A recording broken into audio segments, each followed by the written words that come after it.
Welcome to Chillin' 101. We hope this video helps. In this video, I will explain how to learn angles of trigonometry. Begin by understanding the unit circle, which has a radius of 1. Familiarize yourself with both degrees and radians as methods for angle measurement. Focus on key angles such as 0, 90, 180, and 360 degrees. These foundational concepts are essential for building a strong understanding of trigonometric functions and their values. Next, delve into special right triangles.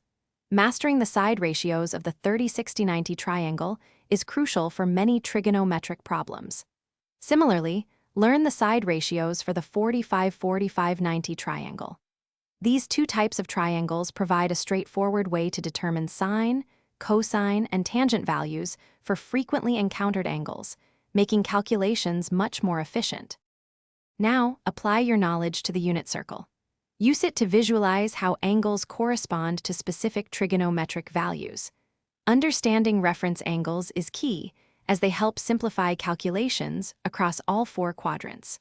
Always remember that on the unit circle, the sine of an angle corresponds to the y-coordinate, while the cosine corresponds to the x-coordinate.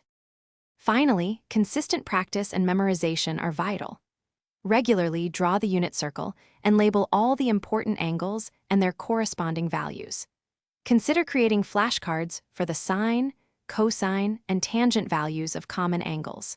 Solving a variety of problems will help solidify your understanding and build confidence in your ability to work with trigonometric angles. Thanks for watching. Consider subscribing if we helped you.